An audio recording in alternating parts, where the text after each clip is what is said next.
नमस्कार, स्वागत है आप लोगों का फिर से आपके अपने चैनल फ्रेंड्स एकेडमी पर। तो आज से हम शुरू करने वाले हैं आपके कार्यपत्रक। तो सबसे पहले हम गणित का कार्यपत्रक नंबर 1 डिस्कस करेंगे। तो इसमें देखो हमें क्या दिया गया है, इसमें दिया गया वास्तविक संख्याएं। आज हम पढ़ेंगे वास्तविक संख्याओं के बारे में। वास्तविक संख्याएं होती क्या है, ना टाइम खराब किए हम पढ़ते हैं वास्तविक संख्याओं के बारे में। वास्तविक संख्याएं होती क्या हैं? वास्तविक संख्याएं परिमेय और अपरिमेय संख्याओं के समूह को कहते हैं। परिमेय और अपरिमेय संख्याओं के समूह को कहते हैं। अपरिमेय संख्याओं के समूह को कहते हैं। अब आगे सबसे पहले परिमेय क्या होती हैं? परिमेय संख्याएं देखो क्या होती हैं। परिमेय संख्याएं वो होती हैं जिनको आप p/q यानी कि अंश बाय हर की फॉर्म में लिख सकते हो। ठीक है, जहाँ पे जो हर है वो कभी भी ज़ीरो नहीं होता। अपरिमेय संख्याएं कौन सी होती हैं बेटा? अपरिमेय संख्याएं वे संख्याएं होती हैं जिनको आप कभी भी p/q यानी कि अंश बाय हर की फॉर्म में नहीं लिख सकते। ठीक है, या फिर आप कह सकते हो अपरिमेय संख्याएं वो होती हैं जो कि परिमेय नहीं होती। ओके, उसके बाद हमारे पास क्या होता है बेटा? अपरिमेय संख्याओं को दूसरे तरीके से भी बताया है। एक ऐसा नंबर जिसका वर्गमूल लिखना मुश्किल है या लिख ही नहीं सकते। जैसे 1 का वर्गमूल 1 होता है, ये लिखा गया ना तो ये कैसी संख्या है? परिमेय। अब आ गया वर्गमूल 2। वर्गमूल 2 की वैल्यू किसी को पता होती है? नहीं ना, तो बेटा ये कैसा हो गया? अपरिमेय। तो अगर वर्गमूल के अंदर अपरिमेय, अगर वर्गमूल के अंदर, ठीक है, कैसी संख्या आ रही है? कैसी संख्या आ रही है जो सिर्फ अपनी टेबल पे जाती है, अपनी पहाड़े में आती है। ठीक है, तो वो कैसी संख्या हो जाएगी? अपरिमेय। कैसी हो जाएगी? अपरिमेय। अब आते हैं इनके दशमलव रूप पर। दशमलव परिमेय संख्याओं को आप 2 तरीके से लिख सकते हो। दशमलव संख्याओं के रूप में परिमेय को 2 तरीके से लिख सकते हो। वो कौन कौन से 2 तरीके आते हैं उनको हम पढ़ेंगे अब। सबसे पहले देखो यहाँ पे दिया हुआ है आपको,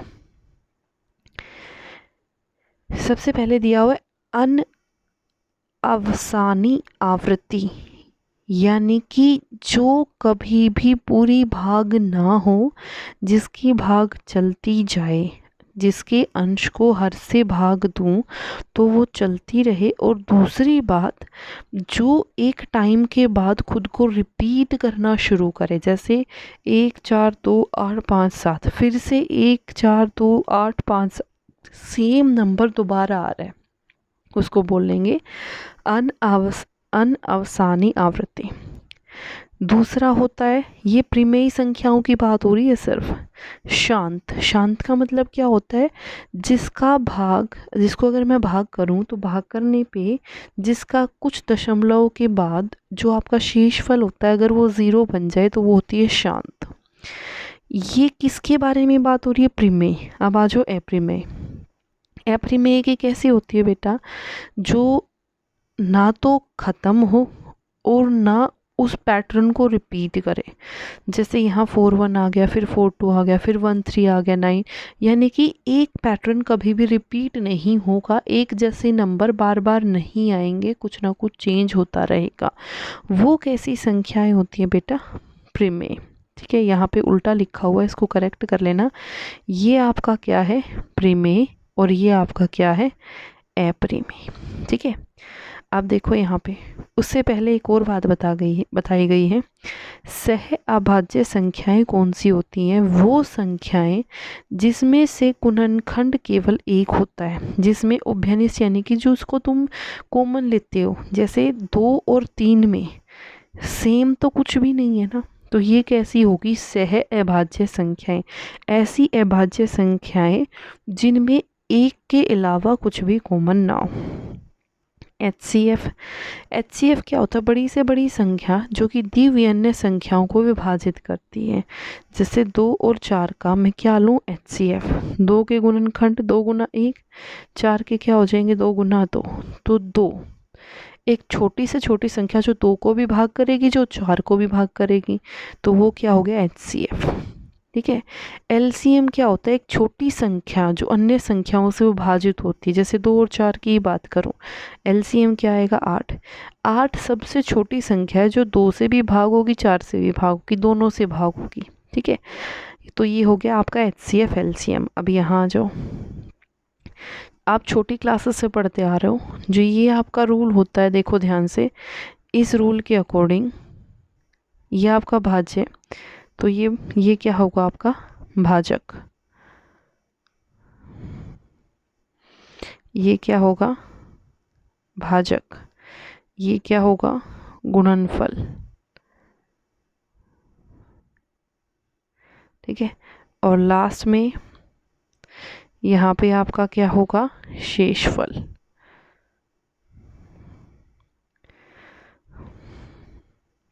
यहाँ पे क्या लिखोगे, भाज्य बराबर है किसके, भाजक गुना गुणनफल जमा शेषफल। ठीक है, अब आ जाओ अपने अगले क्वेश्चंस पे। 210 और 128 के लिए विभाजन एल्गोरिथम लिखिए। तो लिखते हैं बिना टाइम वेस्ट के 210 और 128 के लिए।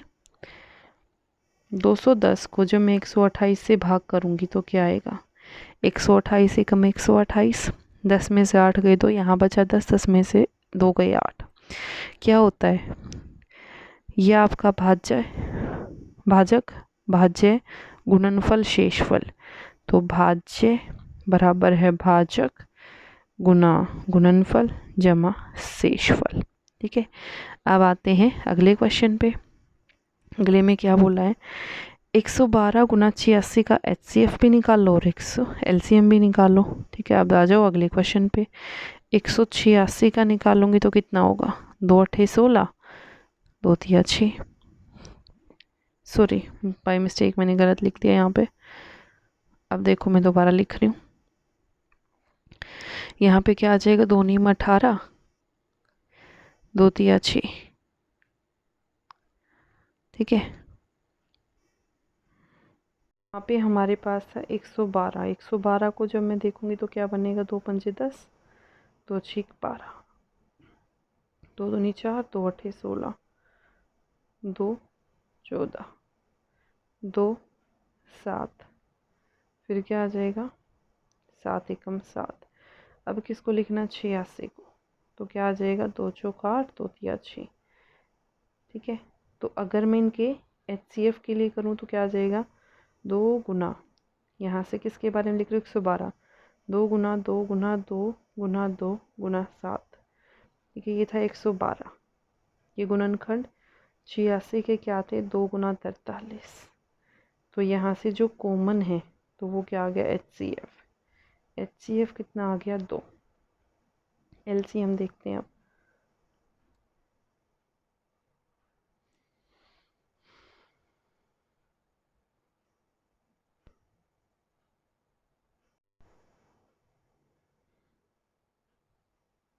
तो यहाँ से HCF क्या आ गया 2।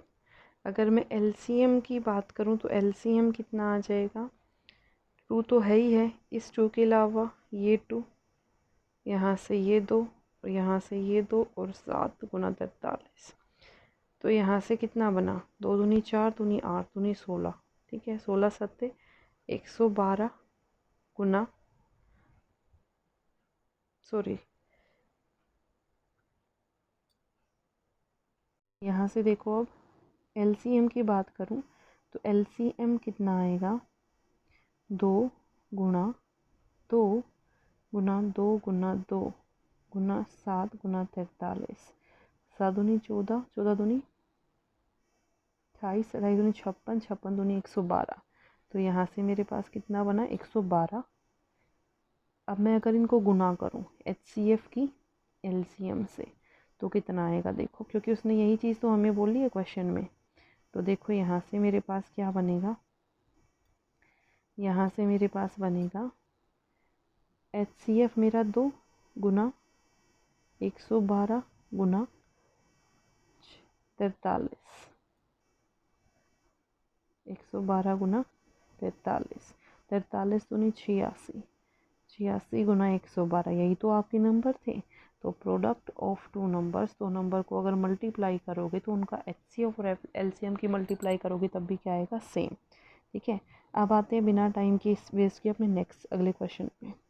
इसने बोला 164/12, इसका जो विभाजन करूँगी तो कितना आएगा। देखिए 164/12 को सोल्व किया, 2 6 12, 2 8 16, 2 दूनी 4, 2 दिया 6, 2 चौक 8, 2 एकम 2। तो इसको मैंने भाग करके देखा, 3 एकम 3, यहाँ से आ गया 1 1, 3 3 9, कितना आ गया 2, फिर 0 उतारूँगी, दशमलव लगा के 3 6 18, फिर से 2, ऐसे चलता चलेगा ना, 6 आता चलेगा, चलता ही चलेगा। तो कौन सी हो गई है, अनवासनी। ठीक है, अब आ जाओ अगले पे बिना टाइम वेस्ट किए। अगले को भी जब आप भाग करोगे तो बेटा क्या बनेगा, सेम। 83 को किससे, 7 से। देखो ध्यान से, अब मैंने किसको भाग करना है, 83 को 7 से। कर दो भाग, 7 एकम 7, यहाँ से 1, ये 3, ठीक है, 7 एकम 7, यहाँ से बना 6, ठीक है, फिर 0 दशमलव, यहाँ पे मेरे पास कितना बना, 56, 7 वो तो 56, ठीक है, तो यहाँ पे आ गया 8, ठीक है। अब यहाँ से बचा 4 0, 7 5 35, यहाँ पे मेरे पास कितना आ गया, 5, ठीक है। फिर देखो ध्यान से, यहाँ पे बच गया 5 0, 7 7 49, ठीक है, तो यहाँ से मेरे पास बना 49, फिर आ गया 1 0, फिर क्या आ गया, 7 एकम 7, क्या बचा 3 0, फिर क्या आ गया, 7 चौक 28, 2 0, फिर क्या आया, 7 दूनी 14, फिर क्या बचा 6। अब देखो जैसे ही 6 आया, 6 से ही तो शुरू किया था दशमलव के बाद, फिर से दोबारा आने लग गया, तो वो क्या बन गया आपका, अन्न वासिनी, जो भी आपका, ठीक है। अब अगले को आप करोगे तो अगले में भी क्या बनेगा आपका, सेम, ठीक है। अब देखो ध्यान से, 100/15, तो 100/15 को करते हैं एक बार, ठीक है।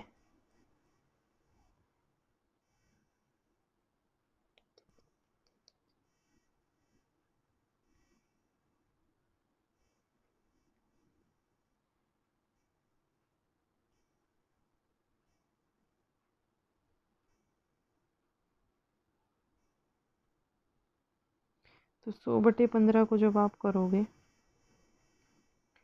पहले तो जो कट रहा है काट दो, 3 20, तो 20 को 3 से भाग किया तो कितना बना, 3 6 18, 2 0, फिर दशमलव 6, ऐसे चलता चलेगा, फिर से सेम, ठीक है। तो ये बन गया आपका सेम, यानी कि आपकी कौन सी है जिसमें बार बार आता रहे, वो है आपकी अनआवासिनी, अनआवासिनी। ओके, आगे पढ़ो। खालिस्तान संख्याओं का दशमलव निरूपण अनआवासिनी होता है, तो वो कौन सा होता है बेटा, प्रिमेय संख्याओं का। इसका होता है प्रिमेय संख्याओं का, ठीक है। तो बेटा ये थी आपकी वर्कशीट नंबर 1। आई होप सबको समझ आई होगी। नेक्स्ट अपडेट के लिए लाइक सब्सक्राइब शेयर करना मत भूलिएगा। Thank you so much.